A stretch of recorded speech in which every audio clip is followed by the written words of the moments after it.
बिछा दो अपनी पलकों को मेरे गुरु माँ पधारी।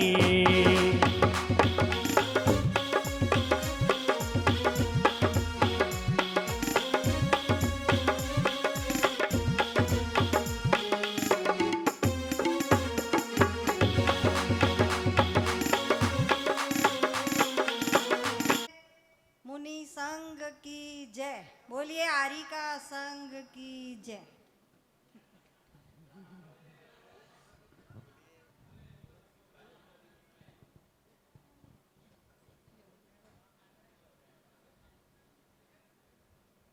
गुरुवर तेरे चरणों की मुझे धूल जो मिल जाए, चरणों की हेलो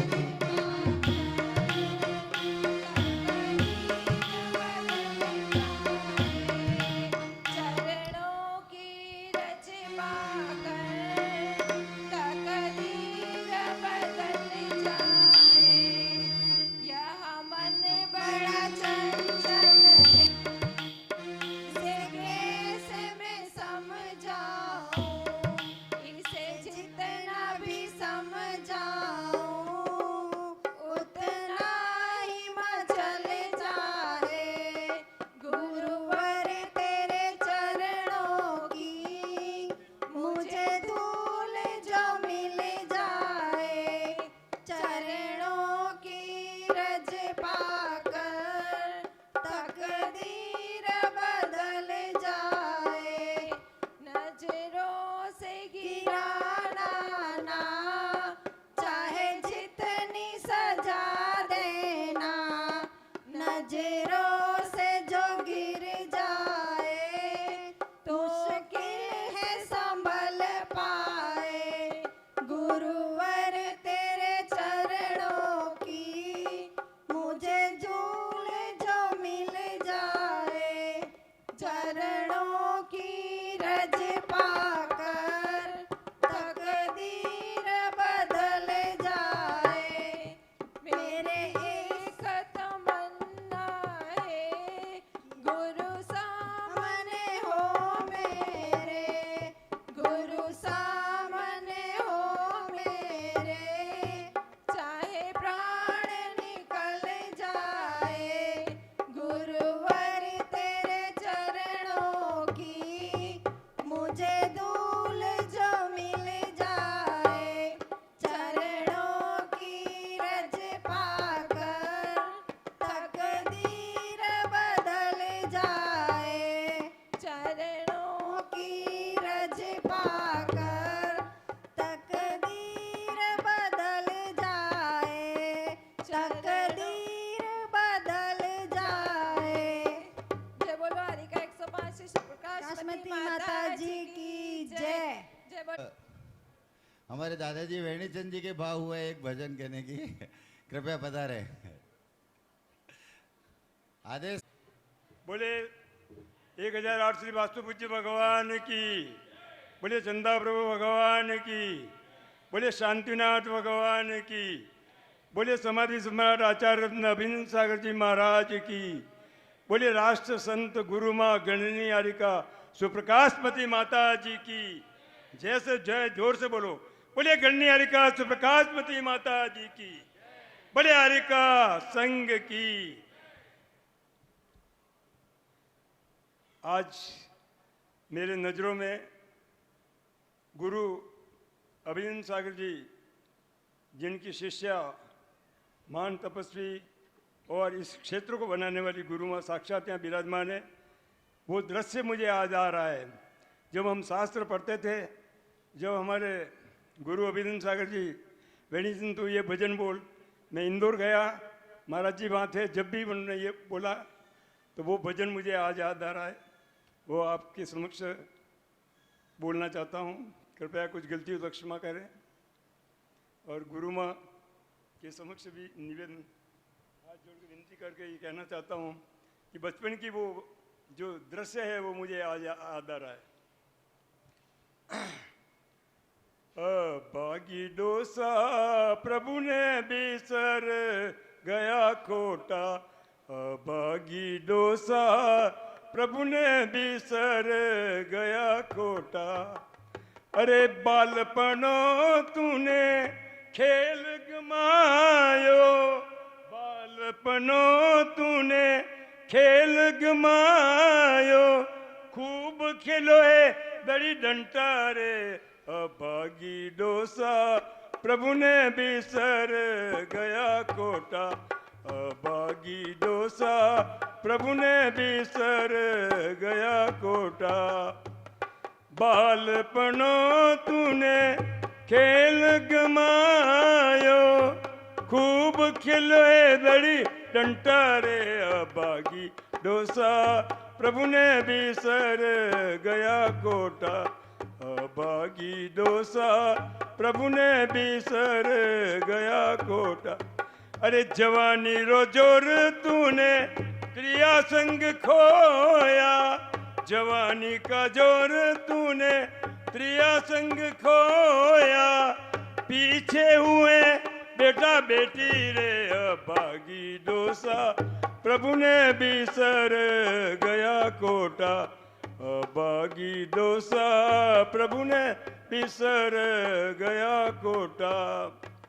अरे टूटे जो चौड़े थने पानी जो पावे, अब बहू होती है जो क्या करती है, बुढ़े मनुष्य को फूटा लोटा होता है उसमें पानी देती है। फूटे जो चौड़े थने पानी जो पावे, बासी आले बहु रोटा रे, अभागी डोसा प्रभु ने बिसर गया खोटा, अभागी डोसा प्रभु ने बिसर गया खोटा। पहले हम महाराज जी और हम सब खेत पे सोने के लिए जाते थे और वहाँ डागले पे सोते थे। खेत रे खूणे थने सुवन मोखले, खेत रे खूणे थने सुवन मोखले, मेरी सुवे बहु बेटा रे, अभागी डोसा प्रभु ने बिसर गया खोटा। खेत रे खूणे थने सुवन मोखले, मेरी सुवे बहु बेटा रे, अभागी डोसा प्रभु ने बिसर गया खोटा, अभागी डोसा प्रभु ने बिसर गया खोटा। अरे डागरे हुआ जाता नु आलती बहु फाटू गोदड़ू, काली जो कंबल तने ओढ़वाने आले, काली जो कंबल तने ओढ़वाने आले, और आले जजर कंतार, अभागी डोसा प्रभु ने बिसर गया खोटा। काली जो कंबल तने ओढ़वाने आले, और आले जजर कंतारे, अभागी डोसा प्रभु ने बिसर गया खोटा, अभागी डोसा प्रभु ने बिसर गया खोटा। आज हमारे समक्ष माता जी विराजमान है, उसमें गुरु थे। कहत गुरु माँ सुप्रकाशमती, कहत गुरु माँ सुप्रकाशमती, कीना बहू ने कीना बेटा रे, भागी डोसा प्रभु ने बिसर गया खोटा, अभागी डोसा प्रभु ने बिसर गया खोटा। बोले आचार्य नवीन सागर जी महाराज की जय। बोले गुरु माँ कन्यालिका सुप्रकाशमती माता जी की। बोले हरिका संघ की। बहुत भावनात्मक भजन है आचार्य गुरु हमारे दादाजी का। एक जीवन का यथार्थ उन्होंने प्रस्तुत किया है। आज की वर्तमान परिस्थिति इन्हीं हालातों पे चल रही है। बहुत सारे घरों में ऐसे हालात हैं। हकीकत है। क्या बोल रहे हैं? खेतर खूणे सुवाने मोकले, मतलब जो वृद्ध अवस्था हो गई है जिनकी, उनको खेत पे सुनाने भेजते हैं। और मेड़ी सुवे बहू बेटा, मतलब छत पे जाके बहू और बेटा सो रहे। आज की हालत वास्तव में ऐसी हो रही है और ये जीवन का यथार्थ है। अब मेडी नहीं है तब बेडरूम में सोवे और माँ बाप को जनरल कमरे हॉल में सुलाते। अभी हमारे गुरुमा सुवितमती माता जी का एक भजन होने जा रहा है।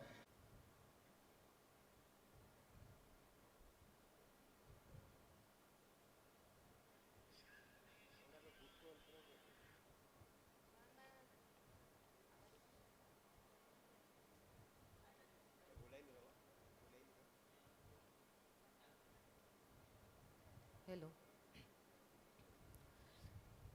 नमः श्री शांति नाथाय जगत शांति विदायिने कृत्सन कर्मग शांताय शांते सर्वे कर्मेणां शांते सर्वे कर्मेणां।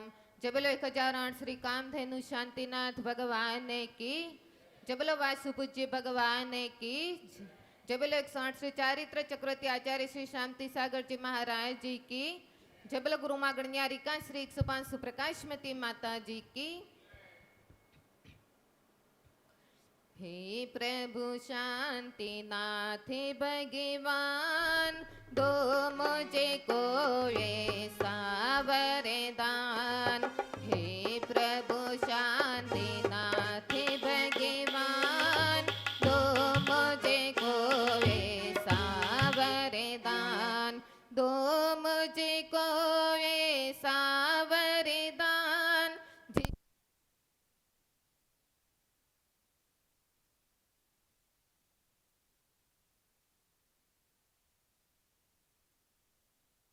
कल्याण। हे प्रभु शांति नाथ भगवान दो मुझे को ऐसा वरदान। ईर्ष्या का दिल में न सुमार पर निंदा से पूरा प्यार। ईर्ष्या का दिल में न सुमार पर निंदा से पूरा प्यार। गुणियों के गुण पर नहीं ध्यान कैसे हो मेरा कल्याण। हे प्रभु शांति नाथ भगवान दो मुझे को ऐसा वरदान। चख नहीं पाता शुद्धाचार बन नहीं पाते विमल विचार। चख नहीं पाता शुद्धाचार बन नहीं पाते विमल विचार। मन मेरा चंचल असमान कैसे हो मेरा कल्याण।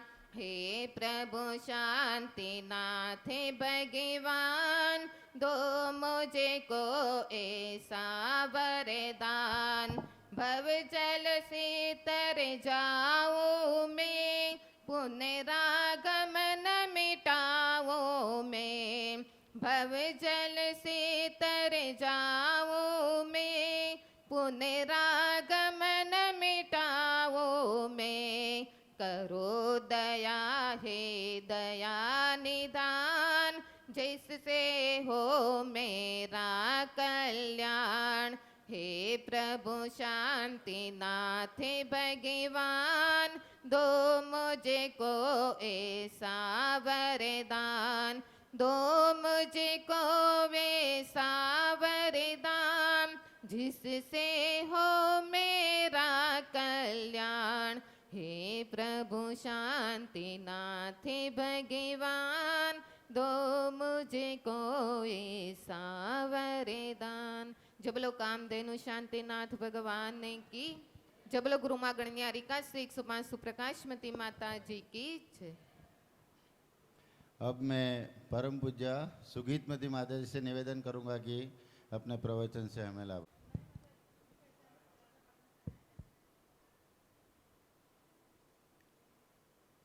जय बोलो 1008 श्री कामधेनु शांतिनाथ भगवान की। सभी हाथ जोड़ लेंगे।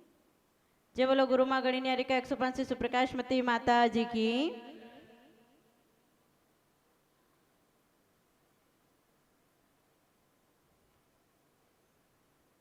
सम्यक ज्ञान चरित्र लक्षण धरा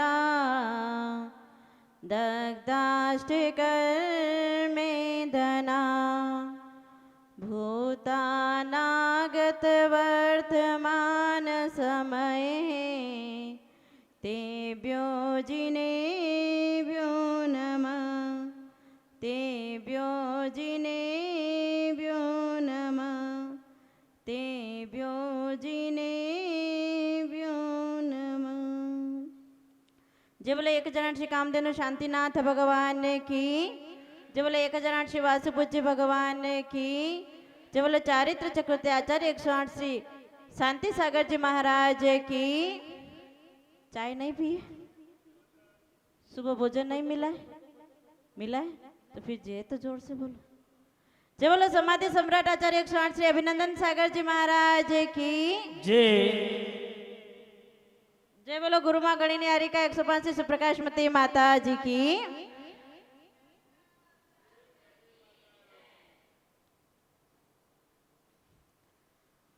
प्रातःकालीन की वेला में आज पंचतीर्थ विधान किया गया। जब यहाँ पर वर्षा योग निश्चित हुआ कि यहाँ चतुर्मास होगा, क्षेत्र है, तब एक बात रखी गई कि हर दिन प्रतिदिन तो दूर दूर से लोग नहीं आ सकते हैं, लेकिन रविवार रविवार कुछ अनुष्ठान किया जाए, कुछ ऐसा कार्यक्रम रखा जाए कि लोगों को लाभ मिले। और इस विधान की बात हुई और जब ये निश्चित हुआ कि रविवार के दिन प्रातःकालीन की वेला में विधान किया जाएगा, इसके बाद दिन में दूसरे कार्यक्रम होंगे, सारी बात निश्चित होने के बाद एक व्यक्ति मेरे पास आया और उसने मुझसे प्रश्न किया कि माताजी हम जहाँ भी जाते हैं, जहाँ भी साधु का चतुर्मास होता है, कहीं कुछ दिन ज़्यादा दिन साधु रुकते हैं, तो हमने एक चीज़ देखी है कि साधु भी बहुत प्रेरणा करते हैं और लोगों की भी एक मानसिकता होती है कि विधान करूं। चतुर्मास में एक बड़ा विधान होना चाहिए, बड़ी पूजा होनी चाहिए, जब भी मौका मिले तब ये विधान करो, कभी पार्श्वनाथ विधान करो, कभी ये विधान करो, कभी सिद्ध चक्र करो, कभी नंदीश्वर करो। अष्टानिका के पर्वों में भी लोग विधान करते हैं। तो आखिर ये सब साधु भी और श्रावक भी विधान भक्ति क्यों करते हैं? तब मैंने उस व्यक्ति से कहा कि जो बात आज सुबह माताजी ने बताई थी कि पूजा और भक्ति करने से अशुभ कर्मों का क्षय होता है और शुभ कर्म का आगमन होता है। और हमारे सामने इतिहास पड़ा है कि जब जब भी किसी पर, किसी महापुरुष पर, किसी व्यक्ति पर संकट आया तो उन्होंने भक्ति का सहारा लेकर प्रभु भक्ति की और उस भक्ति के फलस्वरूप उनको ऐसा फल मिला। और आप सबके सामने जीवंत उदाहरण है कि मैना सुंदरी का विवाह एक कोड़ीपति के साथ हुआ और जब उसने बहुत सा इलाज कराने के बाद भी सही नहीं हुआ तो मुनिराज के कहने पर उसने कौन सा विधान किया? कौन सा बोलो? सिद्ध चक्र विधान किया। और सिद्ध चक्र विधान करते करते 8 दिन में सिर्फ उसके पति का ही नहीं 700 कुष्ठ रोगियों का कुष्ठ दूर हो गया। जैसे ही ये बात मैंने उस व्यक्ति को समझाई तो उस व्यक्ति ने कहा कि माताजी ये बात मैंने पहले भी सुनी थी। क्या कहा? कि ये बात मैंने पहले भी सुनी थी, मैंने शास्त्रों में पढ़ी थी और इसीलिए मेरी पत्नी के चेहरे पर यहाँ काला दाग हो गया तो मैंने सोचा कि 700 मुनियों का कुष्ठ दूर हो सकता है कि मेरे पत्नी का काला दाग नहीं मिटेगा क्या? ये सोचकर मैंने भी सिद्ध चक्र विधान किया, पर मेरी पत्नी का तो काला दाग मिटा? अच्छा मिटा? नहीं मिटा। तो आखिर ऐसा क्या कारण है कि मैना सुंदरी विधान करती है तो एक नहीं, दो नहीं, 700 कोड़ियों का कुष्ठ रोग, गलित कुष्ठ रोग जो किसी भी औषधि से, किसी भी दवाई से ठीक नहीं हो रहा, और मैं यहाँ सिर्फ मेरी पत्नी के गाल का काला दाग मिटाने के लिए सिद्ध चक्र विधान करता हूँ तो वो नहीं मिटता है। तो मैना सुंदरी ने जो विधान किया वो दूसरा था और मैंने किया वो दूसरा है क्या? बोलो दूसरा है? नहीं, फिर क्यों नहीं मिटा? बड़ा ज्वलंत प्रश्न है आज के लोगों के सामने।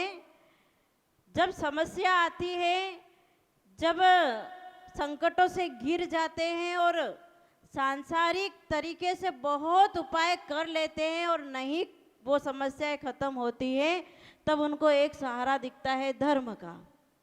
और जब गुरुओं के पास आते हैं और वो सहारा, वो किनारा, वो रास्ता कौन दिखाते हैं? हमारे संत दिखाते हैं, हमारे गुरु दिखाते हैं। और संत जब ऐसी कोई बात बताते हैं कि ये विधान कर लो, ये पूजा कर लो, ये दान कर लो, तो व्यक्ति करता है। लेकिन जहाँ तक सुनने में आता है कि उसे रिजल्ट नहीं मिलता है और वो फिर प्रश्न करता है कि ऐसा क्यों? आपके मन में कभी आया?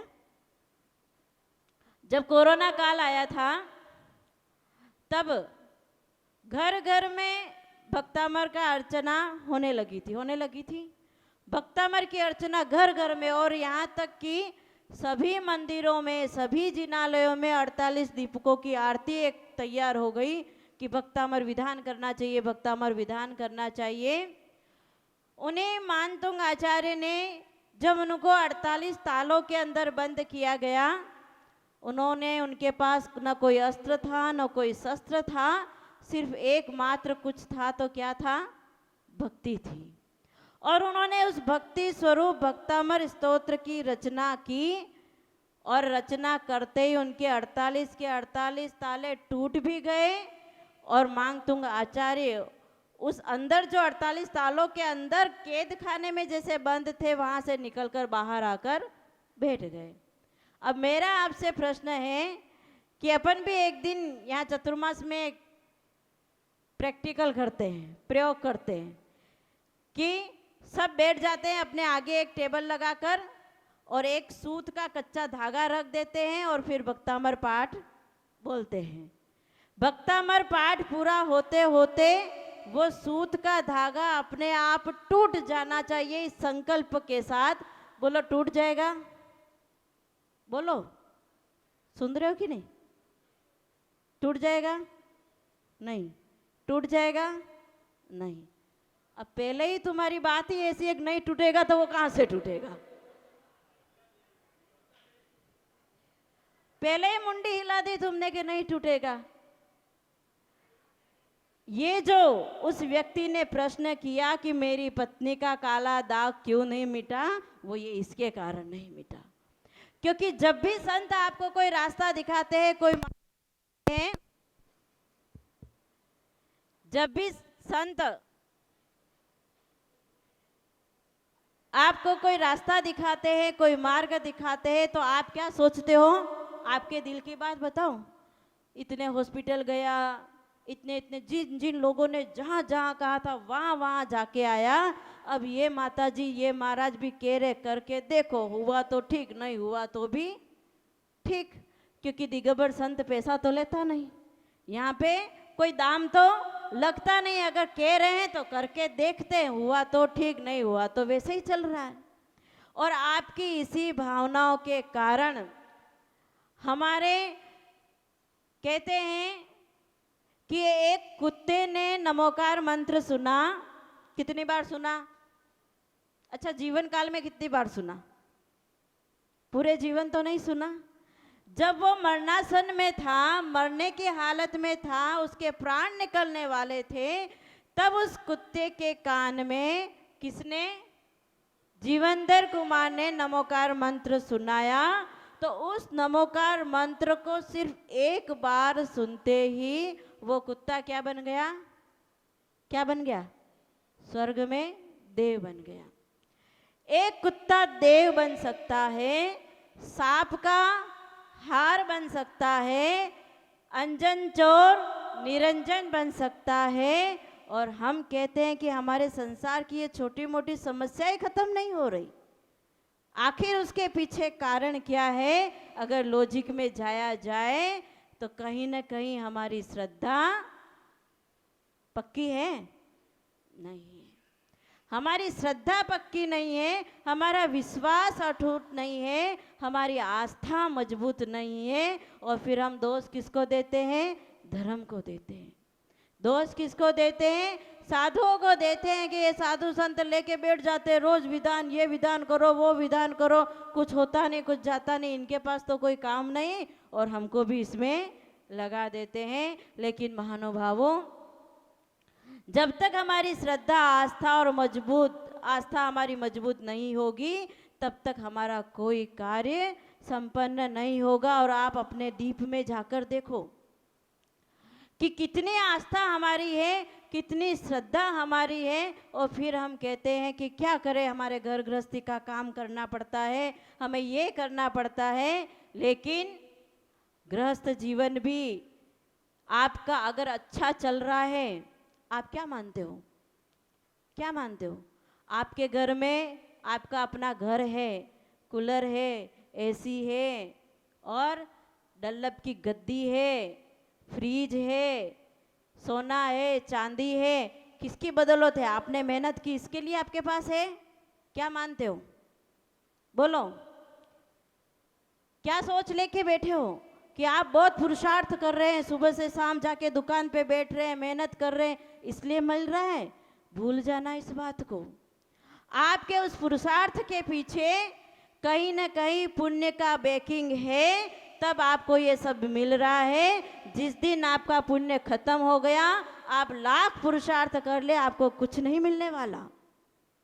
एक व्यक्ति सुबह से लेकर शाम तक धूप में, कड़ी धूप में मेहनत करता है, लेकिन शाम को उसके हाथ में सिर्फ 500 की नोट आती है, और एक व्यक्ति काला चश्मा लगाकर गाड़ी में बैठकर आता है, एक राउंड काटता है और चला जाता है, उसके पास शाम को 5000 की नोट आती है।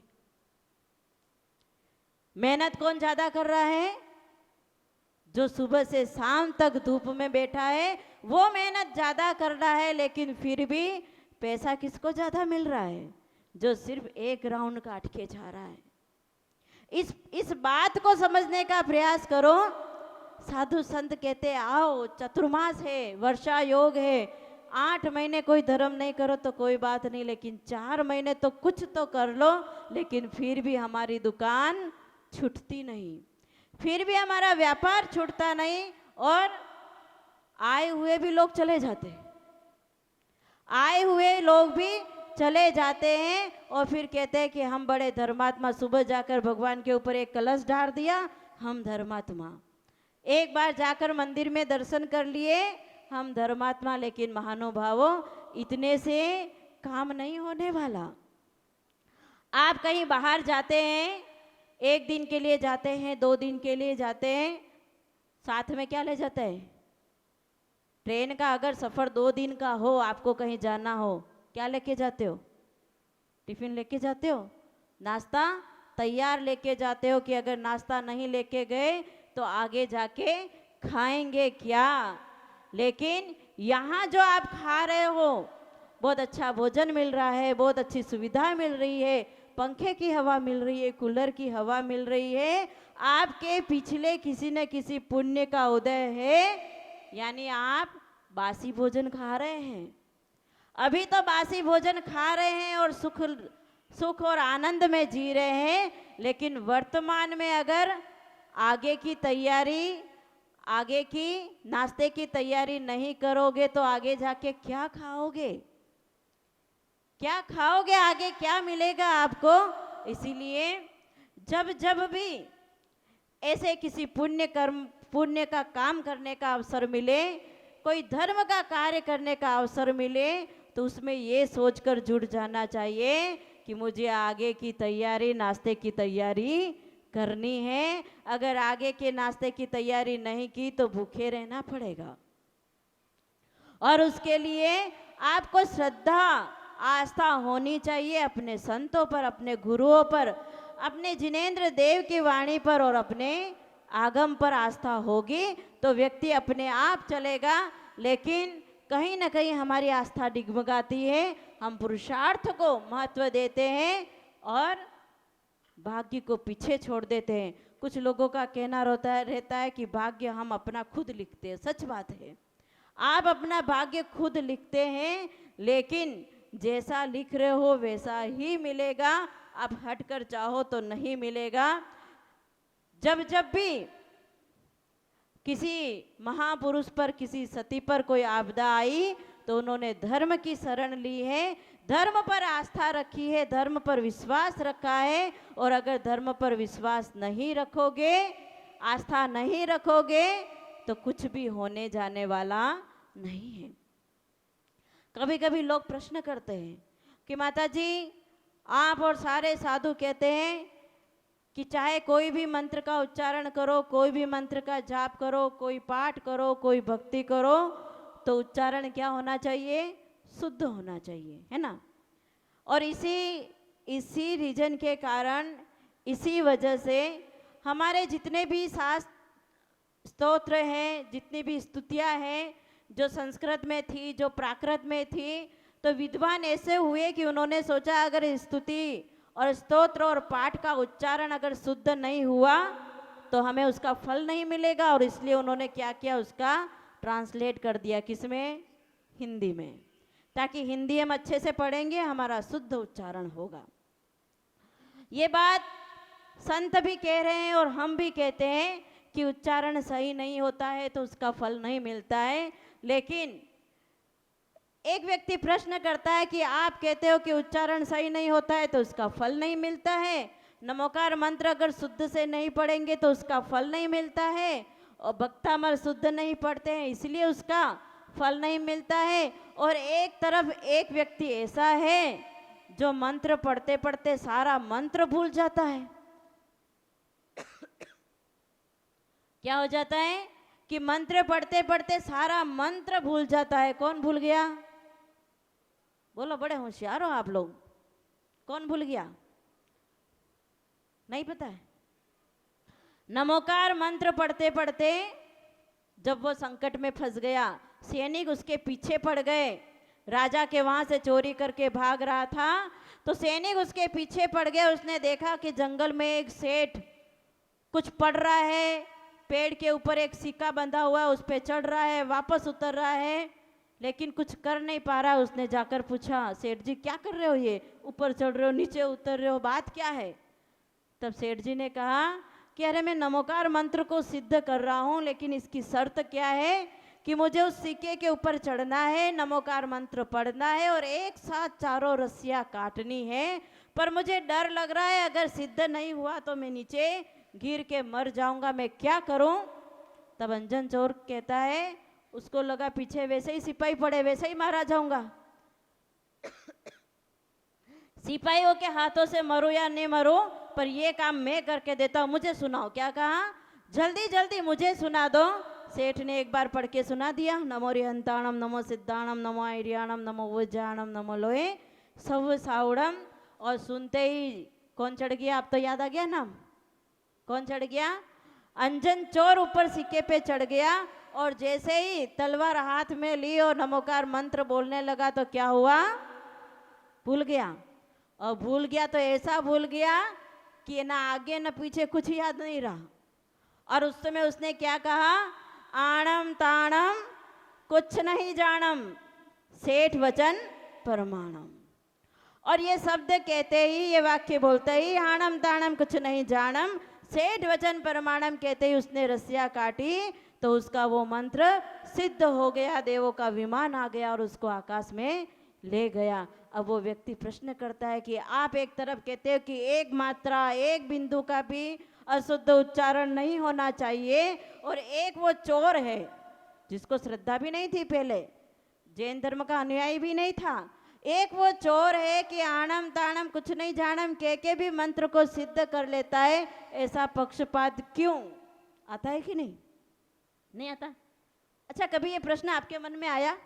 कभी किसी साधु से पूछा? इतनी फुर्सत कहाँ है माता जी इतना सोचने की? घर में बच्चों का टिफिन बनाना, स्कूल भेजना, होमवर्क करवाना, उसी से फुर्सत नहीं।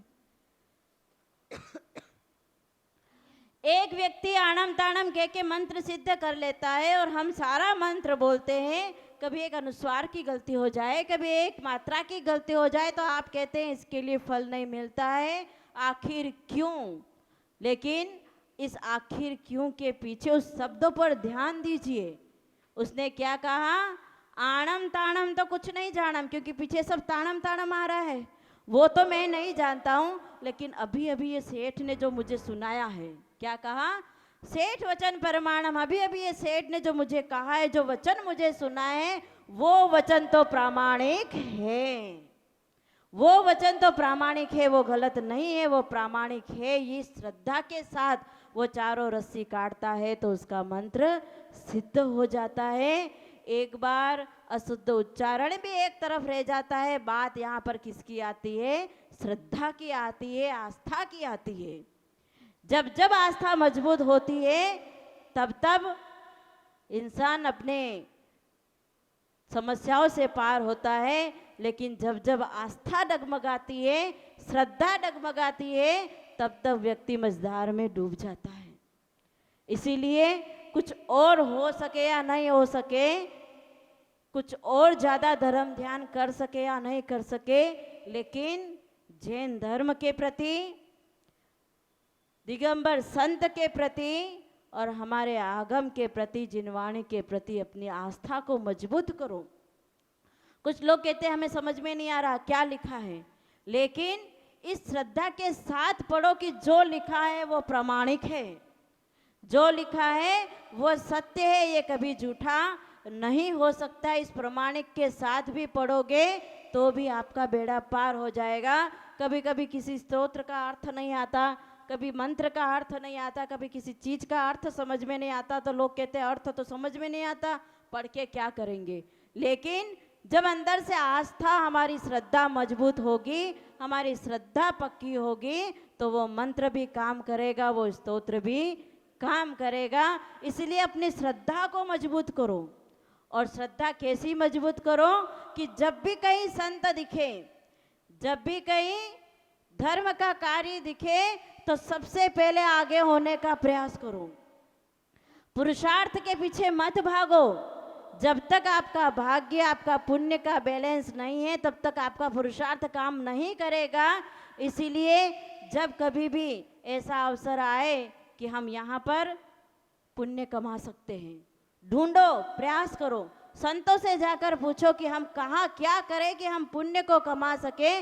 तो प्रयास करो कि यहाँ पुण्य कमा सकते हैं, यहाँ पुण्य कमा सकते हैं, ये करेंगे तो हमारा पुण्य का कर्म का बंद होगा। ऐसे पुण्य ढूंढने का, पुण्य का अवसर ढूंढने का प्रयास करो। और जब पुण्य का अवसर ढूंढते रहोगे तो धर्म की क्रियाएं होती रहेंगी। आपको बार बार कहा जाता है आओ पूजा करो, पाठ करो, भक्ति करो, लेकिन उसमें मन नहीं लगता है। पर अभी मन नहीं लग रहा है तो आगे जाकर पछताना पड़ेगा, और आगे जाके ऐसा पछताना पड़ेगा कि अभी तो खाने भी मिल रहा है, आगे खाने भी नहीं मिलेगा। आप पूरे दिन में 24 घंटे में, सुबह से लेकर शाम तक 24 घंटे हो गए, बताओ कितने घंटे आप पुण्य का काम करते हैं? कितने घंटे है? किसी के पास कोई जवाब? सुबह 6 बजे से लगाकर, चलो जाने दो शाम की बात, 6 बजे तक 12 घंटे हो गए दिन के, रात के जाने दो। 12 घंटे में कितने घंटे पुण्य का काम? 4 घंटे, 5 घंटे, कितना? 1 घंटा, 3 घंटे। हमारे सेठ जी 3 घंटे पुण्य। सेठ जी क्या करते हो 3 घंटे में? रोज विधान पूजन करते हो? आज की बात नहीं कर रही हूँ, आज तो जबरदस्त बुलाया गया है, आओ आओ कह के बुलाया गया है। आज की बात नहीं, रोज की बात कर रही हूँ। और उस विधान पूजन में भी ये गारंटी है कि किसी ग्राहक का फोन आ जाए, सेठ जी कियो मार माल ले वो, तो नहीं, फोन नहीं उठाओगे? बोलो, किसी की गारंटी कि कोई? अच्छा, किस का ये नियम है कि मंदिर जाते हो तो मोबाइल लेकर नहीं जाते हो? मंदिर जाते हो तब मोबाइल लेके नहीं जाते हो। और किस का ये नियम है कि मंदिर जाएंगे तब कोई बातचीत नहीं करेंगे, मौन पूर्वक भगवान के दर्शन, अभिषेक और पूजन करके आएंगे? किसी का भी नहीं। क्यों? क्योंकि मंदिर तो एक बातचीत करने का टॉप स्टेशन है ना। किसने क्या किया, किसके घर में क्या हुआ, कौन कहाँ जा रहा है, आज वो बाई नहीं आई तो क्यों नहीं आई, आज इसने ये पहना है तो क्यों पहना है, आज वो जल्दी आके चला गया तो कहाँ जाना है उसको, क्यों चला गया। ये सब बातें नहीं करो तो पेट में गुड़ुड़ गुड़ुड़ होता है नहीं। और फिर आप कहते हो कि हम 1 घंटा पुण्य करते हैं। कहाँ पुण्य करते हो। कभी कभी इस बात का दुख होता है कि कुछ लोग पूजन भी करते हैं, अभिषेक भी करते हैं, मंदिर भी जाते हैं, तो ये दिखाना चाहते हैं कि देखो मैं कितना धार्मिक हूँ, मेरी प्रवृत्ति कितनी धार्मिक है, ये दिखाने के लिए करते हैं। और अगर ये दिखाने के लिए करते हैं तो आपके पलड़े में कोई पुण्य आने वाला नहीं है। इसीलिए सच्चे अर्थों में धर्म करना सीखो, सच्चे अर्थों में पुण्य कमाना सीखो। अगर 1 घंटा भी जा रहे हैं सुबह तो ये नियम लेके जाओ, ना मोबाइल, ना किसी से बातचीत, ना किसी का कोई समाचार लेंगे, ना किसी को कोई समाचार देंगे। हो सकता है ये नियम? बोलो। मंदिर जाएंगे तब न किसी से बातचीत, न किसी से कोई समाचार लेंगे न देंगे, और मोबाइल भी लेके नहीं जाएंगे। ये नियम कोई ले सकता है आज की सभा में? कोई नहीं। कितनी फैक्ट्रियाँ चल रही है? चलो 2 जने तो हमारे ग्राहक तैयार हुए। अच्छा, ये महिलाओं में खाली एक महिला ने हाथ खड़ा किया, बाकी नहीं। तो ये बताओ कितनी फैक्ट्रियाँ चल रही है सब महिलाओं की? बोलो, एक महिलाओं की कितनी फैक्ट्रियाँ चालू है? नहीं। फिर क्यों नहीं? आप धर्म के क्षेत्र पर जा रहे हैं, बड़ी मुश्किल से तो आप एक समय निकाल पाते हैं कि कुछ करें, और उसमें भी ये गपड़ चपड़ का सामान साथ में लेके जाते हैं, तो कहाँ से पुण्य का बंद होगा। इसीलिए आज के इस सभा में, आज के इस रविवार के कार्यक्रम में कुछ और हो सके तो ना हो सके, लेकिन इतना जरूर करना, इतना जरूर अपने मन में एक श्रद्धा, एक आस्था बिठाना कि जो मिल रहा है, जो खा रहे हैं, जो पी रहे हैं, जो पहन रहे हैं, वो किसकी बदौलत? किसकी बदौलत से? पुण्य की बदौलत और धर्म की बदौलत से हो रहा है। और अगर धर्म और पुण्य आगे इस जीवन में नहीं करोगे तो आगे कुछ मिलने वाला नहीं है। इसीलिए ज़्यादा से ज़्यादा प्रयास पुण्य और धर्म करने का बनाना चाहिए, तो ही हमारा जीवन सार्थक हो सकता है। और जब हम सच्चे अर्थों में धर्म करेंगे, गुरु की भक्ति करेंगे, संतों की भक्ति करेंगे, देव पूजा करेंगे, विधान अर्चना भक्ति करेंगे, तो बाकी छोटी मोटी समस्याएं तो यूं ही हल हो जाती है। उसके लिए कोई विशेष पुरुषार्थ नहीं करना पड़ता है। जब लोग गुरु माँ गणिनी हरिका 105 प्रकाशमती माता जी की। अब हमारी राष्ट्र संत गुरु माँ गणिनी हरिका शुभ सिद्धेभ्य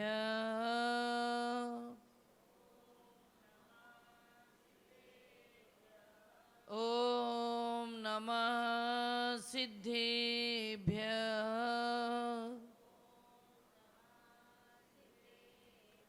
ओम नमः सिद्धेभ्य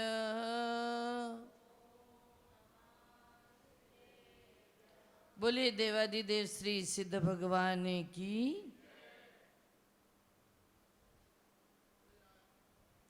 ए वीर पादो प्रणमन्ति नित्यं ध्यान स्थिता संयम योगी युक्ता ते वीत शोकाय भवन्ति लोके संसार दुर्गम विषवं तरन्ति संसार दुर्गम विषवं तरन्ति संसार दुर्गम विषवं तरन्ति।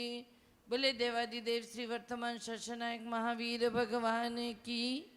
बोले वासुपूज्य भगवान की। तीर्थराज श्री सम्मेद शिखर सिद्ध क्षेत्र की। चारित्र चक्रवर्ती आचार्य शांति सागर जी महाराज की। समाधि सम्राट पूज्य गुरुवर आचार्य रत्न 108 अभिनंदन सागर जी महाराज की। समाधिस्थ गुरुवर दया सागर जी महाराज की।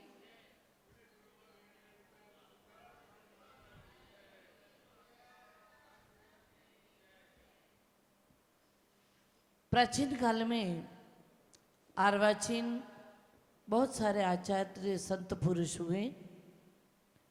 उन आचार्य संत पुरुष में एक आचार्य हुए पूज्यपाद आचार्य, जिन पूज्यपाद आचार्य ने साधु की क्रिया में प्रतिक्रमण में वीर भक्ति लिखी है।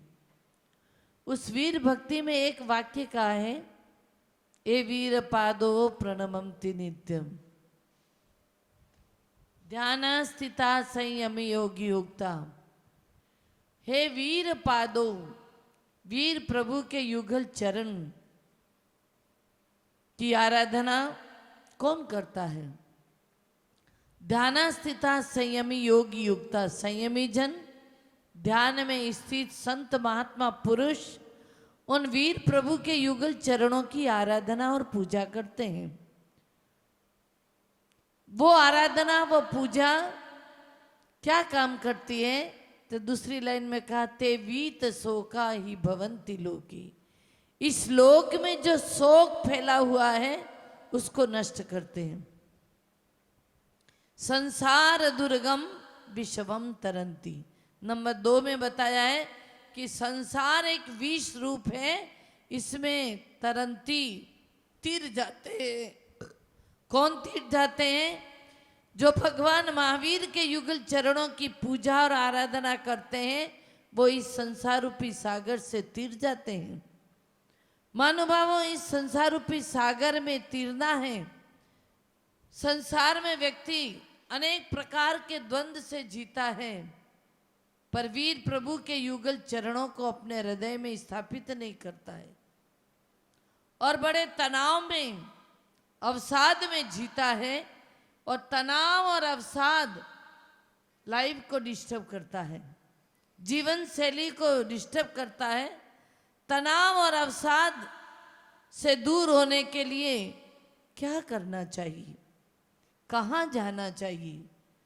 कहा गया है कि या तो जाना है तो वीर प्रभु के युगल चरणों में जाओ। आज आप और हम सभी सम्य शिखर की यात्रा के लिए जाते हैं। इतना 9 माइल चढ़ करके ऊपर पहाड़ पर जाते हैं। वहां पर क्या है? पहाड़ पर क्या है? कोई भगवान की प्रतिमा मिलती है? नहीं मिलती है। क्या मिलता है? सिर्फ चरण मिलते हैं। वो चरणों की आराधना हमारे मन को शीतलता प्रदान करती है, मन को शांति प्रदान करती है, क्योंकि वो चरण चिन्ह वो उस बात का प्रतीक है कि यहाँ से आत्मा ने सिद्धत्व को प्राप्त किया। इस तीर्थंकर ने यहाँ से सिद्धत्व को प्राप्त किया। हम गुरु के चरण या जिनेंद्र प्रभु के युगल चरणों को नमस्कार करते हैं और हमारे यहाँ परंपरा चली है चरणों को नमस्कार करने की। कभी ये नहीं बताया कि मस्तक को छूना कहीं बताया? किसी बड़े बुजुर्ग संत महात्मा पुरुष चलता है। महात्मा पुरुष का जीवन किससे चलता है? दिमाग से चलता है। पर कहीं मस्तक छूने की बात कही क्या? नहीं कही। क्या कही है? चरण छू। चरण छूने के लिए क्यों कहा? क्यों उन चरणों को पूज्य बताया? क्योंकि वो चरण आचरण से युक्त होते हैं। आचरण से युक्त वो चरण, और वो चरण बताए हुए पूर्वज आचार्य महात्मा पुरुष तीर्थंकर महापुरुषों का जो मार्ग है उस पर जो चल रहे हैं वो चरण, इसीलिए वो चरण पूज्य कहे जाते हैं।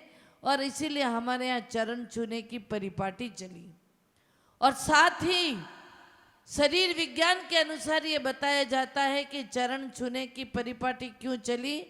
क्योंकि इंसान के शरीर में जो एनर्जी होती है, चाहे पॉजिटिव हो चाहे नेगेटिव एनर्जी हो, हाथ की 10 उंगली के ये टॉप आप देखते हैं कि यहाँ चोट लग जाए, यहाँ चोट लग जाए, इतना नहीं लगता है जितना अगर यहाँ लग जाए तो कितनी वेदना होती है। हाथ की 10 उंगलियों का टोप और पांव की 10 उंगलियों का टोप, वहां अगर ठोकर भी लग जाए पांव की तो हमें कितनी वेदना होती है, कितनी पीड़ा होती है। क्यों? कभी सोचा? ये एनर्जी का लास्ट पॉइंट है। एनर्जी बाहर जाती है हमारी, और अगर व्यक्ति चरण को छूता, गुरु के चरणों को छूता, आजकल तो सिस्टम चल गया, चरण का छूते, घुटना छूते लोग। आजकल टाइट पैंट पहन लिया, टाइट टी शर्ट पहन लिया और पीछे बैग टांग लिया, और पीछे बैग टांग दिया ने एक हाथ, एक पाँव आगे एक पाँव पीछे किया और धोक दूं। कैसे धोक देते? धोक दूं, त्रिशूल की आकृति बना के धोक देते। पर सही पूछा जाए तो धोक देने का सिस्टम चरणों के उंगलों को, पांवों को स्पर्श हाथ होना चाहिए। और वो विज्ञान क्या है? शरीर विज्ञान क्या कहता, मनोविज्ञान क्या कहता है कि जब इंसान झुकता है, चरणों के पास झुकता है, तो हृदय जो खड़ा है, चाहे गुरु है चाहे माता पिता है, जिसके भी चरण छुए जाते हैं, वो नीचे झुक के अगर चरण तक झुकता है तो उसका मस्तक गुरु के या माता पिता के हृदय के आसपास उसका आता है, बैलेंस बनता है, एक लाइन बनती है। और जो वो झुकता है तो हाथ मस्तक पर जाता है तो दिल से दुआ निकलती है, और वो दिल से जो दुआ निकलती है, जो हाथ मस्तक पर जाते हैं, तो उसके मस्तक से लेकर एनर्जी पूरे शरीर में पहुंचती है। और वो जो दुआ मन से निकलती है, वो पांवों से भी एनर्जी को बाहर फेंकता है। शरीर विज्ञान ये कहता है कि अपने विचारों की जो थिंकिंग का जो एनर्जी है, वो पांव के हाथ से और हाथ की उंगलियों से बाहर जाता है, इसीलिए हाथ से आशीर्वाद कहा गया। हमारे यहाँ लोगों का सिस्टम चला, पीछे से आशीर्वाद दो, पीछे से आशीर्वाद दो। पीछे से आशीर्वाद की अपेक्षा अगर हाथ सर पर रख दिया जाए तो वो जो एनर्जी मिलती है वो पीछे से नहीं मिल पाती। क्यों? कि पीछे में लकड़ी लगी हुई है, और लकड़ी कहीं करंट आता हो, अपन लकड़ी का इस्तेमाल करते हैं कि करंट नहीं आए। कहीं बटन में करंट आ रहा तो लोग डंडा लेकर फिर बटन बंद करते हैं, वो करंट पास नहीं होने देता है। उसी प्रकार पीछे से अगर आशीर्वाद लेते हो तो अंदर की जो दुआ का करंट है, अंदर का जो एनर्जी है, वो आपके मस्तक तक नहीं पहुंच पाती है। इसीलिए हमारे यहाँ संस्कृति, भारतीय संस्कृति बताई गई है कि चरण छूने की परिपाटी आज से नहीं, अनादिकाल से चली आई। इसीलिए जिनेंद्र प्रभु के भी चरण छूने की बात कही और गुरुओं के भी चरण छूने की बात कही। और इसीलिए कहा गया है, गुरुवर तेरे चरणों की मुझे धूल जो मिल जाए, चरणों की रज पाकर तकदीर बदल जाए। अगर सच्चे दिल से गुरु के चरणों की रज मिल जाए, मिट्टी मिल जाए, और वो मिट्टी चंदन बनकर अगर भाल पर लग जाए, मस्तक पर लग जाए, तो तकदीर बदल जाती है। पर गुरु के चरण कौन छू पाता है? भाग्यशाली लोग ही गुरु के चरण छू पाते हैं।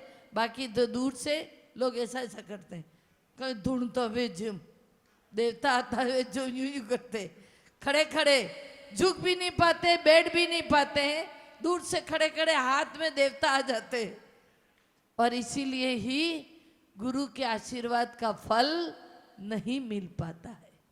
गुरु के चरणों की राज अगर मस्तक पर लग जाए, चंदन बन करके वो मस्तक पर लग जाए, तो तकदीर बदल जाती है। और जिसकी तकदीर बदल गई तो ब्यूटी पार्लर जाने की जरूरत नहीं, तस्वीर भी बदल जाएगी। लोग ब्यूटी पार्लर जाते हैं चेहरे बदलने के लिए, बभूति लगा करके चेहरा बदलना चाहते हैं, वो क्षणिक चेहरा बदलता है। लेकिन गुरु के चरणों की रज मस्तक पर लग जाए तो तकदीर और तस्वीर दोनों बदल जाती है। इसीलिए तकदीर और तस्वीर को बदलना है। आज हमारे वर्तमान इस पंचम काल में हमें तीर्थंकर प्रभु के चरण तो नहीं मिल पाते हैं, साक्षात तीर्थंकर तो नहीं मिल पाते हैं, उनकी प्रतिकृति मंदिर में प्रतिमाएं मिलती हैं, जिन प्रतिमाओं पर सूर्य मंत्र दे करके प्रतिष्ठित किया गया है। वो चरण भी अगर प्रतिदिन छूने में आवे तो भी हमारा जीवन का भाग्य बदल सकता है, हमारा जीवन बदल सकता है। इसीलिए कहते हैं मंदिर में स्थापित गुरु तो रोज नहीं मिलते हैं, पर जिनेंद्र प्रभु की प्रतिमा के चरण का भी स्पर्श किया जाए तो वो क्या कारण बनती है? निश्चित रूप से संयम योगी उन चरणों की आराधना करते हैं। और इतना ही नहीं, हमारे यहाँ उदाहरण आता है कि चरण बना करके भद्रबाहु स्वामी के चरण बना के उनके शिष्य ने चंद्रगुप्त मौर्य ने क्या किया? भद्रबाहु स्वामी की प्रतिमा स्थापित नहीं की। भद्रबाहु स्वामी की जंगल में चरणों की स्थापना करके 1 दिन 2 दिन नहीं, 12 वर्ष तक चरणों की पूजा की, 12 वर्ष तक चरणों की भक्ति की, मात्र चरण स्थापित करके। उससे प्रभावित होकर के स्वर्ग के देवता लोगों ने आकर के चौका लगाया, नगर बसा दिया और 12 वर्ष तक देवताओं ने सेवा की। ये चरणों की भक्ति का फल होता है। मानव हम गुरु के चरणों का स्पर्श भी नहीं कर पाते हैं, दूर दूर रहते हैं, और इसलिए तस्वीर तो दूर रही, तकदीर भी नहीं बदल पाती है। और प्रतिदिन तनाव से युक्त जिंदगी जीते हैं, अवसाद में जिंदगी जीते हैं। इसीलिए तनाव से मुक्त होना है, अवसाद से मुक्त होना है तो गुरु के चरणों में चले जाइए।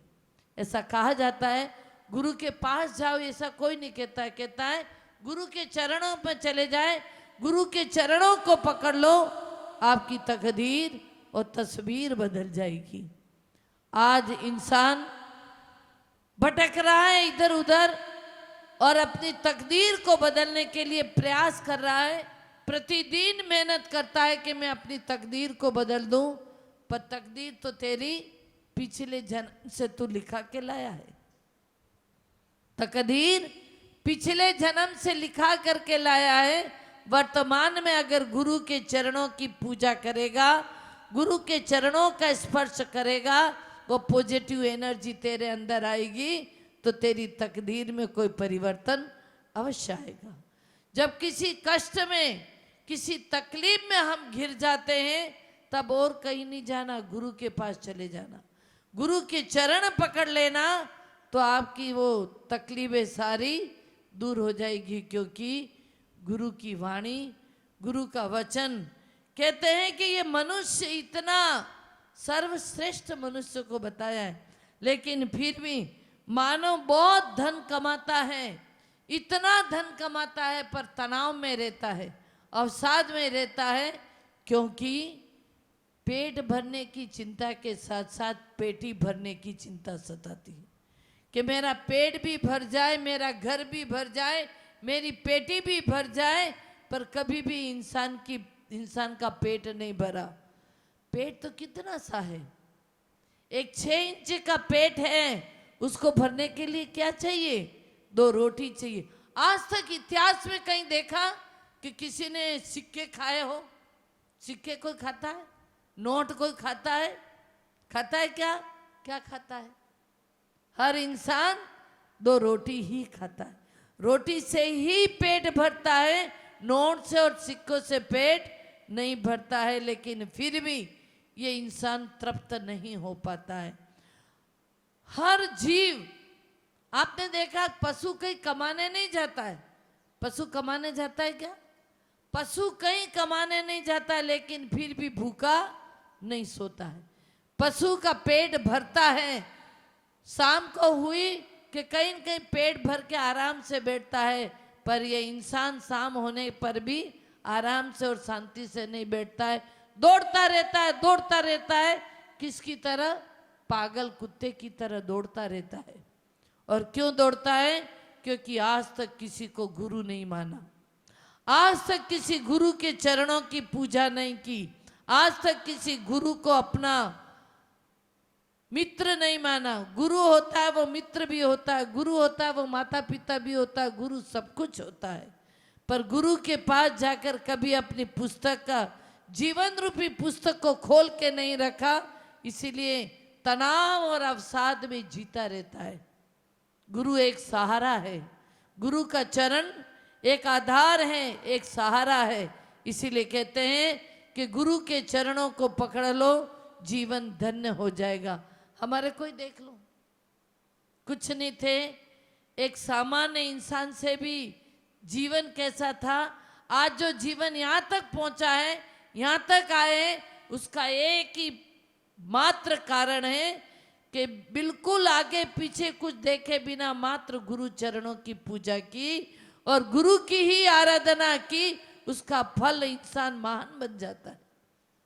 तो इसीलिए प्रत्यक्ष उदाहरण है कि हमारे चंद्रगुप्त मौर्य ने भद्रबाहु स्वामी की 12 वर्ष तक जंगल में चरणों की स्थापना करके उनके चरणों की पूजा की। आज अपन ने यहाँ पर शेषपुर मोड़ पर भी गुरु की प्रतिमा रखी, पर साथ में पहले सामने चरण रखे हैं, क्योंकि चरणों की पूजा निश्चित रूप से गुरु की चरणों की पूजा तकदीर और तस्वीर दोनों को बदल देता है। महानुभावों, तस्वीर बदलो नहीं बदलो, अगर तकदीर भी बदलना चाहते हो तो निश्चित ही गुरु के चरणों में जाओ और तकदीर बदलेगी। तस्वीर की इच्छा नहीं करोगे तो भी तस्वीर अपने आप बदल जाएगी। जो सच्ची भक्ति करता है प्रभु के चरणों की, गुरुओं के चरणों की, उसके चेहरे पर तेज रहता है। हम लोग क्या लगाते हैं हमारे चेहरों पे? साधु संत क्या लगाता है? कुछ भी नहीं। एक बार आहार में जाता है तब चेहरा धोता है, कि वापस दूसरे दिन सो के उठते तब चेहरा धोते। फिर भी जरा टेली करो तुम्हारा चेहरा और साधु संतों का चेहरा कैसा लगता है। तुम तो कितना क्या क्या लगाते हो? ब्यूटी पार्लर वाली बोल, कितनी क्रीम तू नहीं लगाती, दूसरे के लगाती। कितनी क्रीम लगाते हो, कितना पाउडर लगाते हो, और जो भी एडवर्टाइज में साबुन आया पहले खरीद के घर पे लाएंगी, लेकिन फिर भी वो चेहरा। इसीलिए कहते हैं कि चेहरा अंतरंग के मन को प्रभावित, अंतरंग के मन की चीज को दिखाने का लिए चेहरा एक तरह का आईना है। इस आईना रूपी चेहरा को सही करना है तो अपने विचार सही बनाओ। विचार अगर उज्जवल है, विचार अगर पॉजिटिव है तो चेहरा अपने आप खिल के नजर आएगा। विचार अगर नेगेटिव है, नकारात्मक है, सोच किसके प्रति आपकी गलत चल रही है, कभी आपका चेहरा उभर करके शाइनिंग वाला चेहरा नजर नहीं आएगा। इसीलिए अगर अपना चेहरा अच्छा चाहते हो तो क्या करना होगा? अंदर के विचार, अपनी सोच, अपनी थिंकिंग, कभी किसी के प्रति भी बुरे भाव नहीं रखना, दूसरों के प्रति न बुरा सोचना। गांधी जी के 3 बंदर बन जाओ, गांधी जी के 3 बंदर बन जाओ। क्या? न बुरा सुनेंगे, न बुरा और न बुरा देखेंगे। देखेंगे भी नहीं, बोलेंगे भी नहीं, सुनेंगे भी नहीं, पर सुनने में तो क्या रस आता है। किसी की बुराई तो होती हो, चाहे लाख काम हो, छोड़कर सुनने खड़े हो जाते हैं। 4 लोग और खड़े हो जाते हैं, और हमारी महिला का भले कुकर चढ़ा हुआ है गैस पे, भले दाल जल जाए तो जल जाए, तपीलिया जल जाए तो जल जाए, पर उस बातों में इंटरेस्ट आता है, मजा आता है। हम बुरी बात सुनने में इंटरेस्टेड हो जाते हैं। इसीलिए कहते हैं कि जीवन में तकदीर और तस्वीर को बदलने के लिए क्या चाहिए? गुरुवर तेरे चरणों की बस धूल जो मिल जाए, थोड़ी सी धूल मिल जाए, और वो धूल निश्चित रूप से हमारे मस्तक पर चंदन बन करके लग जाए, क्योंकि केंद्र बिंदु है। विचारों का केंद्र बिंदु मस्तिष्क होता है, और इस विचारों के केंद्र बिंदु से अगर हम चलते हैं तो निश्चित रूप से जीवन हमारा धन्य बन सकता है। इसीलिए पूज्यपाद आचार्य ने ए वीर पादो प्रणमंति नित्यम, नित्य ही वीर प्रभु के चरणों को नमस्कार करके अगर जीवन का प्रारंभ करते हैं, दिन का प्रारंभ, सभी लोग सवेरे उठते ही अपने दिन का प्रारंभ कैसे करते हो? कोई तो हाथ देख के करता है, कोई किसी की तस्वीर रखी है तो उसको देख के प्रारंभ करता है जीवन का, और कोई अपने धंधा और बिजनेस की डेयरी को छू करके दिन का प्रारंभ करता है। लेकिन दिन का प्रारंभ अंतरंग मन से प्रभु के चरण, तीर्थंकर प्रभु के चरणों का स्मरण करके नतमस्तक होकर के उन चरणों को नमन करके और विश्वास रखो कि मेरी तकदीर बदलेगी, मेरा काम जो अटका हुआ नहीं हो रहा है वो काम भी निश्चित रूप से पूरा होगा। पर कब होगा? जब हम दृढ़ता के साथ, संकल्प शक्ति के साथ उन चरणों को नमन करते हैं, उन चरणों को याद करते हैं। इसीलिए महानुभावों, ये वर्षा योग का प्रथम रविवार, आने वाले नेक्स्ट रविवार का जिसका भी नंबर है, अच्छी तादाद में आप आकर के धर्म लाभ लीजिएगा। ये धर्म लाभ 4 महीने में एक बार लाभ लेने का अवसर आता है। अगर उसमें भी नहीं ले पावे तो इससे बढ़कर के किस्मत बुरा और कोई नहीं हो सकता है। इसीलिए निश्चित रूप से धर्म का लाभ लेवें और अपनी तकदीर और तस्वीर दोनों को बदलने का प्रयास करें। बोले महावीर भगवान की जय। हेलो, बोले राष्ट्र संत गुरुमा गणिनी हरिका सुप्रकाश मती माता जी की जय। अब आगे की सभी महिलाएं साथ में मिलके भी महिला मंडल के रूप में भी ले सकती हैं। 2525 रुपया, 2525। आज की आरती की बोली 2525 रुपया, 2525, 2525 रुपया। हाँ बोला बोला। महिलाएं, पुरुष भी ले सकते हैं, महिला मंडल भी ले सकता है, ऐसा कुछ नहीं है। 2525, एक साथ 3 आरती का लाभ मिल रहा है। 2525, 2525 रुपया एक, 2525 रुपया, 2525 रुपया दो,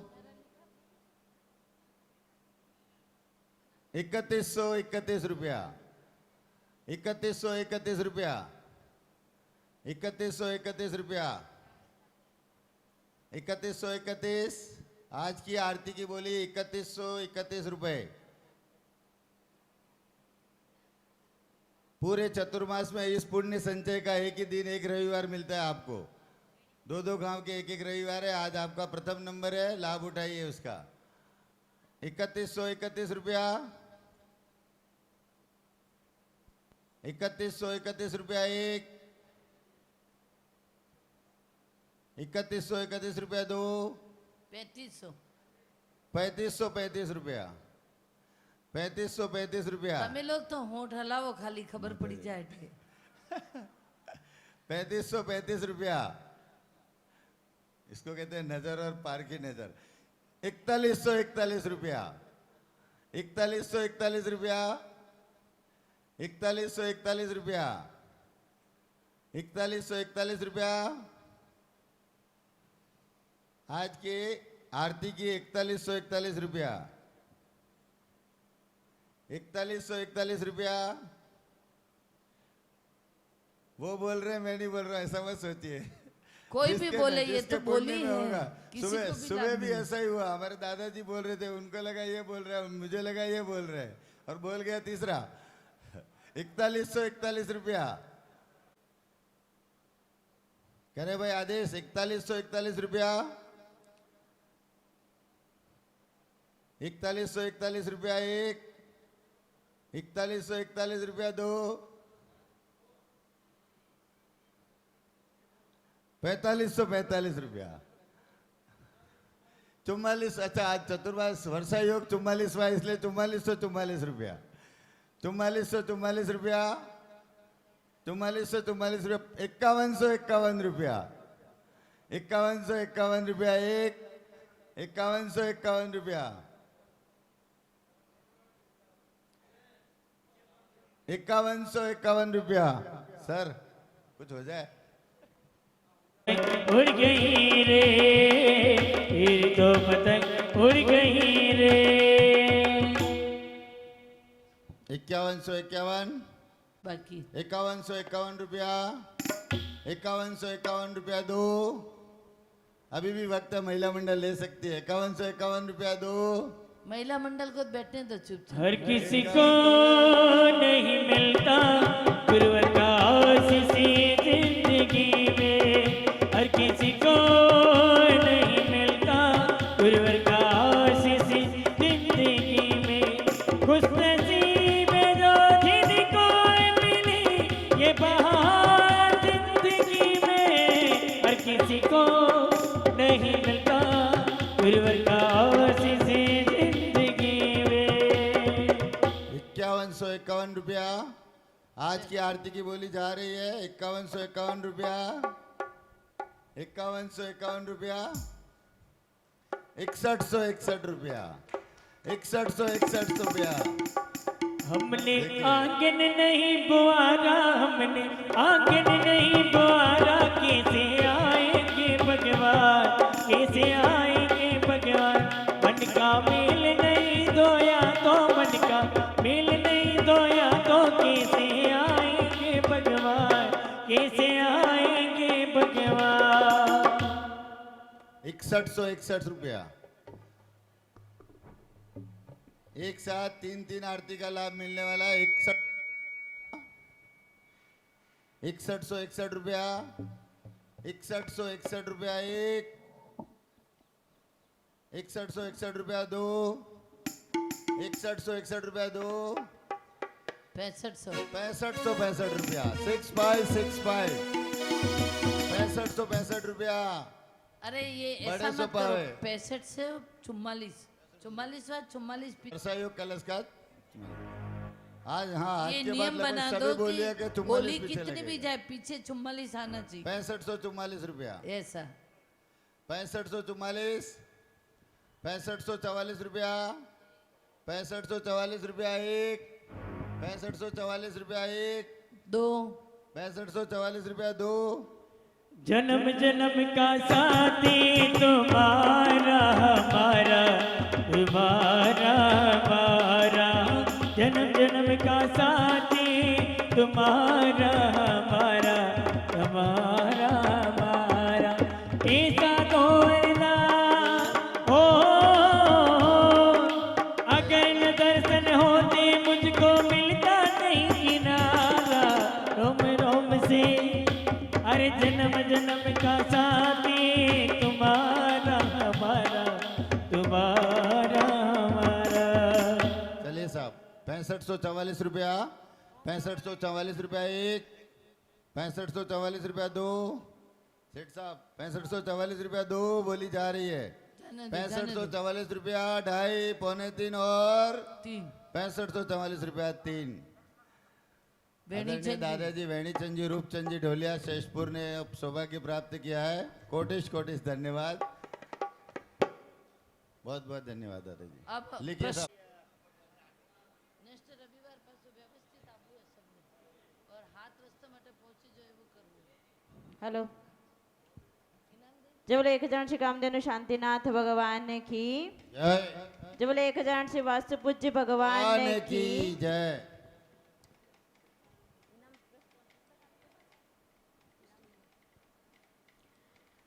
चलिए प्रश्न मंच शुरू करते हैं। आज का पहला प्रश्न जो अभी गुरु माँ ने प्रवचन किया था उसमें से है। अब ये देखना है कि आपने कितना ध्यान से सुना। अगर ध्यान से सुना होगा तो जीवन में उतारोगे, जब सुना ही नहीं होगा तो उतारोगे क्या। पहला प्रश्न पुरुषों से है, संसार किसके समान है। पुरुषों से प्रश्न, जिसको भी आता है हाथ खड़ा करेगा और यहाँ से जिसकी तरफ इशारा किया जाए वो उठ के जवाब देगा। संसार किसके समान है। हो भगवान,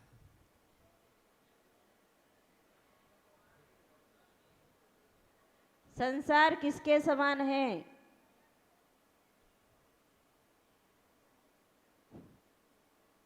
ये रिजल्ट है देखो। अब प्रवचन की दुवाना में चलिए, महिला में संसार किसके समान है। संसार किसके समान है। अच्छा, प्रवचन कैसा था। बढ़िया था पर हो क्यों तो वो कब आते हैं।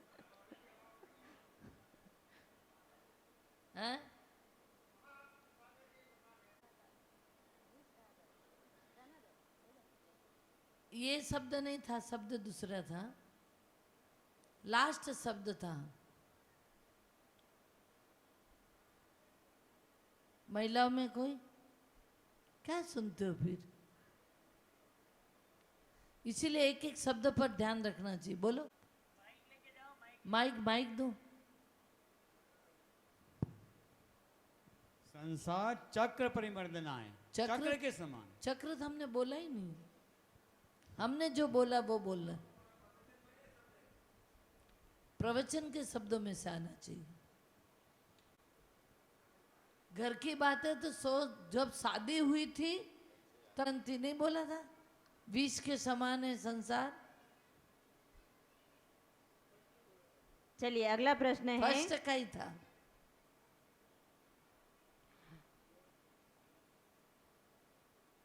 कौन से शिष्य ने कितने वर्षों तक किन गुरु की भक्ति की थी?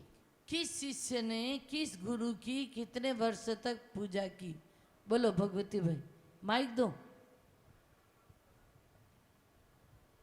पूज्यपाद गुरु की चंद्रगुप्त मौर्य ने 12 वर्षों तक। चंद्रगुप्त मौर्य सही है, 12 किसकी वर्ष की? सही है। 12 वर्ष भी सही है, चंद्रगुप्त मौर्य भी सही, पर किसकी भक्ति की? गुरु की, पूज्यपाद गुरु के चरणों की। उनके गुरु पूज्यपाद नहीं थे, उनके गुरु कौन थे? भद्रबाहु। हाँ, भद्रबाहु स्वामी की भद्रबाहु स्वामी। चंद्रगुप्त मौर्य ने 12 वर्ष तक। आइए, जोरदार तालियां भगवती भाई के लिए। इस बार आज थोड़ी पहला दिन है, इसीलिए पुस्तक की नाम दे रहे हैं, पढ़ना कहानी की पुस्तक। एक बात कही थी कि कैलाश पर्वत पर किसका निर्माण कराया था? कैलाश पर्वत पर किसका निर्माण कराया था? बोल। भरत स्वामी ने जिनालय का निर्माण कराया था। भरत चक्रवर्ती ने। भरत चक्रवर्ती ने, हाँ। आ जाओ। चलिए अगला प्रश्न है, मंत्र किसने सुनाया?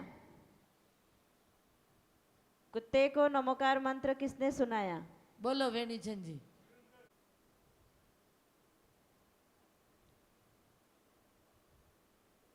महिलाओं से प्रश्न है, ये प्रवचन से नहीं है। सिद्ध परमेष्ठी कौन से जीव है? सिद्ध परमेष्ठी कौन से जीव है? ये प्रवचन से नहीं है।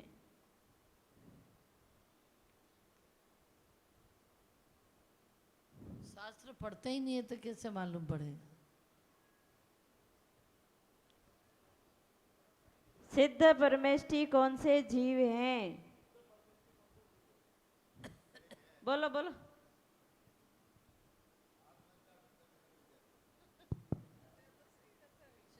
सिद्ध परमेष्ठी जीव नहीं है, भगवान है, मोक्ष के।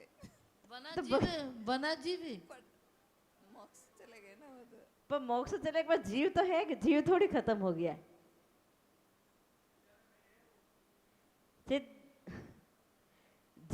जीवपना थोड़ी खत्म हो गया उनमें, भगवान बन गए वो बात सही है, पर जीवपना तो है। तो कौन से जीव है?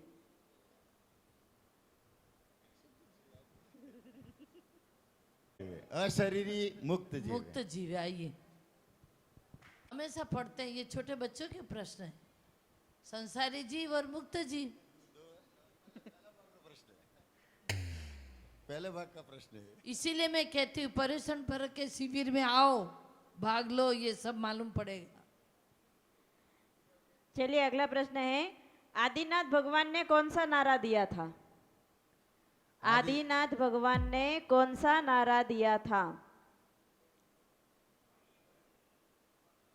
बोलो कमलेश भाई। असी मसी कृषि। नारा पूछ रहे हैं, नारा। आदिनाथ भगवान ने कौन सा नारा दिया था?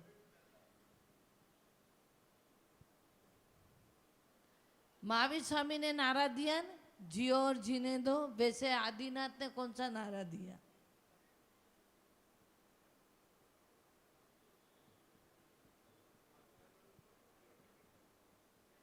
आदिनाथ भगवान ने कौन सा नारा दिया? पुरुष वर्ग भी बोल सकते हैं, महिला पुरुष कोई भी। हाथ तो खड़ा करो, कोई आवे तो खड़ा करें। बात नहीं चल रही। आवे तो गलत भी हो जाए, क्या फर्क पड़ता है? अहिंसा परमो धर्म। आदिनाथ भगवान, आदिनाथ भगवान ने।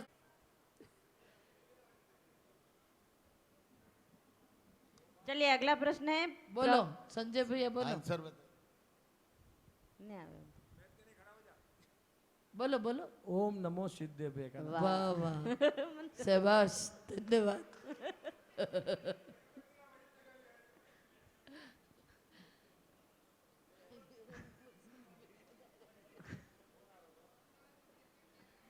चलिए अगला प्रश्न है प्रवचन से। आंसर बताए ना। आंसर नहीं, अभी नहीं। चेहरा एक तरह का क्या है? चेहरा एक तरह का क्या है? आंसर आपको चाहिए तो पर्यूषण के शिविर में आओ और सबके आंसर लेके जाओ। प्रवचन से चेहरा एक। प्रश्न है, अवर्ण से चालू होने वाले तीर्थंकरों का नाम बताइए।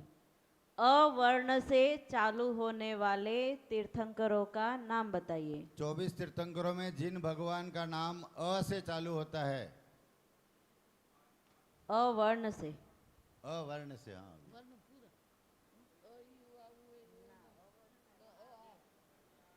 अ और आ, दो अक्षर से तीर्थंकरों के नाम बताइए। बोलो, पीछे पीछे बोलो। वो खड़ी हुई पीछे। लाल साड़ी। आदिनाथ, अजितनाथ, अरहनाथ भैया। और अभिनंदन नाथ और अनंतनाथ और किनारे तक पहुंच गए। आ गया है, काफी आ गया है। अरिष्ट नेमी। उनका नेमिनाथ नाम वो है। तो नेमिनाथ नाम है। अ से।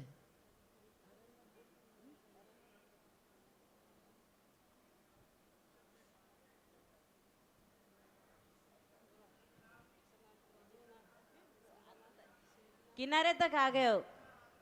क्या क्या बोले? आदिनाथ, आदिनाथ, अजितनाथ, अभिनंदन, अनंतनाथ, अरहनाथ। हाँ, और एक अतिवीर। अतिवीर। शाबाश, जोरदार तालियां। आ गया, पूरा आ गया। अतिवीर उधर से ट्रांसफर हुआ पर सही उत्तर हो गया। वाह, चलो चलो, कोई बात नहीं। ट्रांसफर करने वाले मास्टर घने लोग हैं, खुद तो प्रयास बोले प्रयास नहीं। सही था लेकिन। चलो कोई बात नहीं।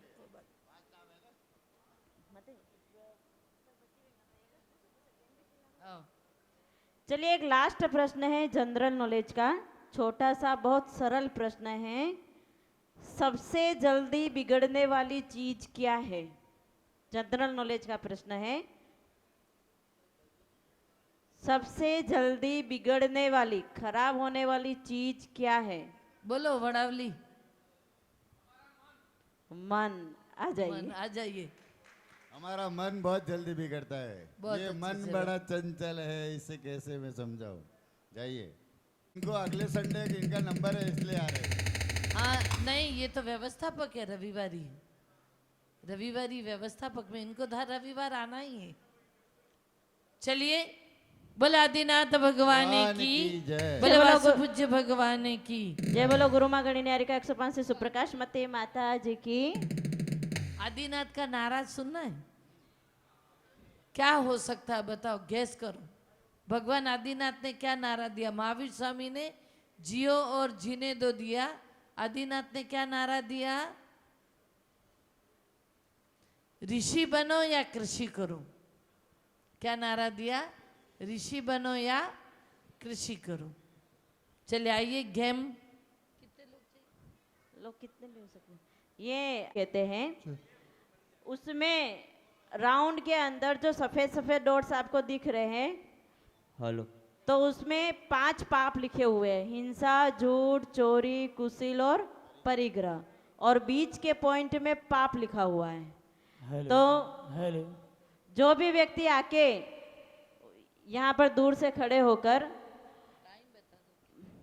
5 पाप है तो बीच में पहले पाप को, इसके बाद 5 पापों को निशाना लगाएगा, यानी अपने निशाने से उन पापों को खत्म करेगा, उसको इनाम दिया जाएगा।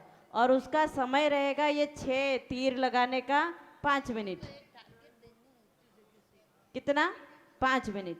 कहाँ पे है माता जी?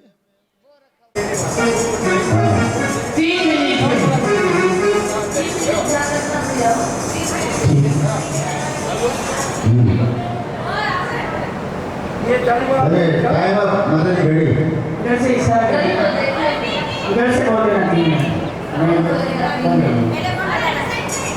मोबाइल पे देखना जी टाइम देखना 3 मिनट। हाँ स्टार्ट।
या निकल जाओ साइड।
नागपुर इस गेम में जीते हुए आ जाइए।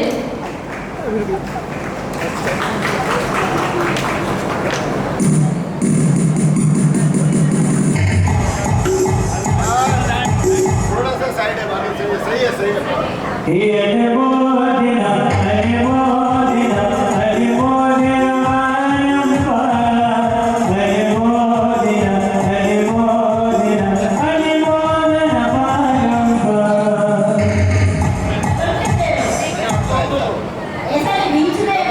जारी था पांचवा।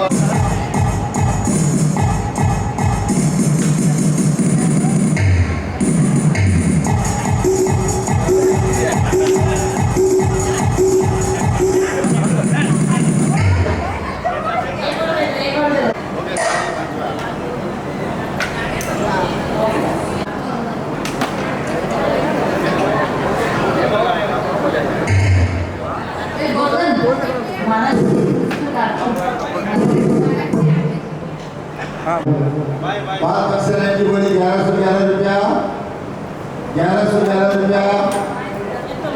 गुरु माँ के पाँच अक्सर है कि बोली 1111 रुपया, 1111 रुपया, 1111, 1544, 2144, 2144, 44 रुपये, 3144, 3544, 3544 रुपया गुरु जी, 3544 रुपया, 3544 रुपया। गुरु माँ के पाँच अक्सर लेगा 3544, 4144, 4144, 4144 रुपया दो, 4444 रुपया, 4444 रुपया तीन। बोले गुरु माँ गणी नारी का सुप्रकाश मती माता जी की। आदरणीय कांतिलाल जी भूखिया साहब आसपुर, कांतिलाल जी भूखिया। तेरा दे जगत से न्यारा न्यारा गुरुवर दया सागे सागे। तेरा दे जगत से न्यारा।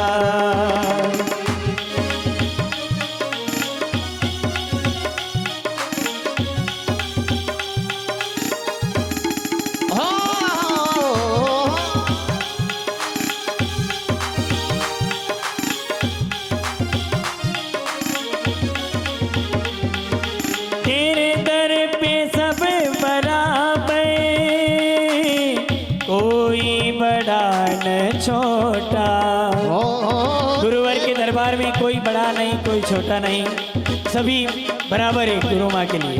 तेरे दर पे सब बराबर, कोई बड़ा न छोटा।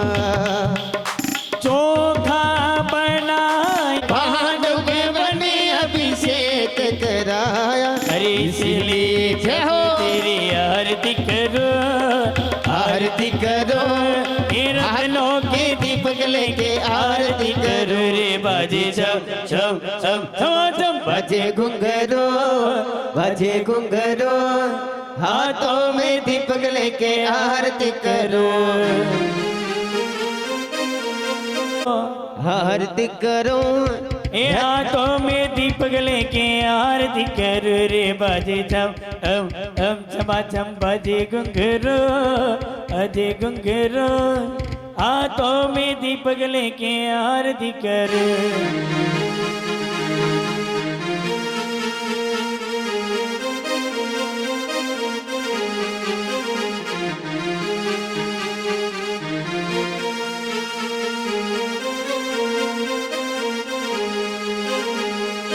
पहली आरती श्री जी ने राजा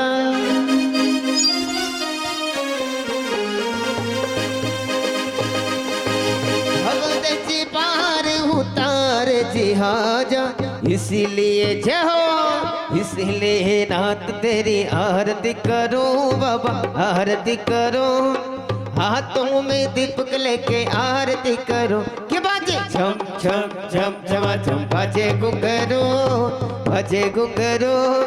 हाथों में दीपक लेके आरती करो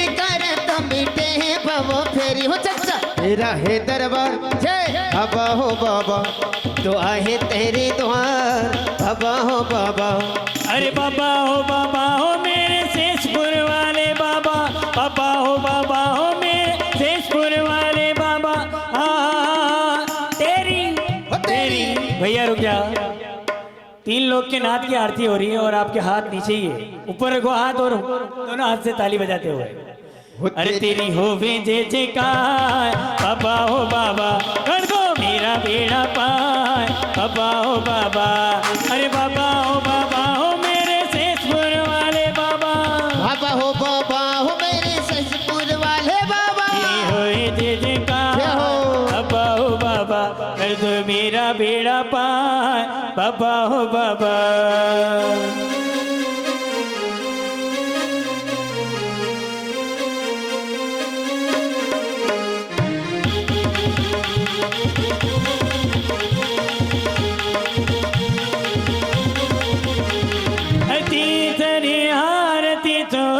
बोलो जय बोलो जय जय जय बोलो जय जय जय बोलो जय जय जय जय जय गुरु माँ भक्त पुकारे आरती मंगल गाए आरती कर शुभ कासमती की मौज मेरे हर जाए गुरु माँ के चरणों में नमन गुरु माँ के चरणों में नमन गुरु माँ के चरणों में नमन गुरु माँ के चरणों में नमन अरे कुंडा गाँव में जन्म लिया है धन्य कुंदन माता पिता तुम्हारे रामचंद्र जी हर सिद्ध मन मुस्काता बोलो जय जय जय बोलो जय जय जय बोलो जय जय जय बोलो जय जय जय हो अरे नगर में सब जन मंगल गाए जय हो जय हो नगर में सब जन मंगल गाए फूले नहीं समाये आरती कर शुभ गाजमती की मौज मेरे हट जाए गुरु माँ के चरणों में नमन गुरु माँ के चरणों में नमन गुरु माँ के चरणों में नमन गुरु माँ के चरणों में नमन गुरु माँ के चरणों में नमन गुरु माँ के चरणों में नमन सूरज दाता तेज आपका नाम सुशीला पाया 13 वर्ष की आयु में तुमने घर को त्यागा बोलो जय जय जय बोलो जय जय जय बोलो जय जय जय बोलो जय जय जय जय अरे सूरज दाता तेज आपका नाम सुशीला पाया 13 वर्ष की अल्प आयु में तुमने घर को जागा, अरे सब कुछ तो नाचवाने। जय हो जय हो, ये सब कुछ तो नाचवाने, नाम विहारे। आप देवे आरती करके ओज मेरी हट जाए, गुरु माँ के चरणों में नमन, गुरु माँ के चरणों में नमन, गुरु माँ के चरणों में नमन, गुरु माँ के चरणों में नमन। अरे गुरु माँ के चरणों में नमन, गुरु माँ के चरणों में नमन, गुरु माँ के चरणों में नमन, गुरु माँ के चरणों में नमन। ऐ दया सागर जी गुरु जय हो। एक के ज्ञान के बखरता को प्रकाशमती पुकारा। बोलो जय जय जय, बोलो जय जय जय, बोलो जय जय जय, बोलो जय जय जय। जय हो। अरे चारि रथ पर चढ़ गुरु माँ, जय हो जय हो। अरे चारि रथ पर चढ़ गए गुरु माँ, अरे मुक्ति मार्ग में आ रे। आरती कर सुप्रकाशमती की मोती मेरे न जाए, गुरु माँ के चरणों में नमन, गुरु माँ के चरणों में नमन, गुरु माँ के चरणों में नमन, गुरु माँ के चरणों में नमन, गुरु माँ के चरणों में नमन, गुरु माँ के चरणों में नमन। अभिनंदन सागर गुरुवर ने दीक्षा दे उतारा, देख के गुरु माँ की गरिमा को गुरुवर ने हर्षाया। अपने कर कमलों के द्वारा हो, अपने कर कमलों के द्वारा गणनी पद दिया है। आरती कर सुप्रकाशमती जी की मौत मेरा हट जावे। गुरु माँ के चरणों में नमन, गुरु माँ के चरणों में नमन, गुरु माँ के चरणों में नमन, गुरु माँ के चरणों में नमन। धन्य जीवन धन्य तन मन मिलकर सब कुछ गाए, सर्व संपदा सब कुछ पाकर मनुष्य जन्म फल पावे।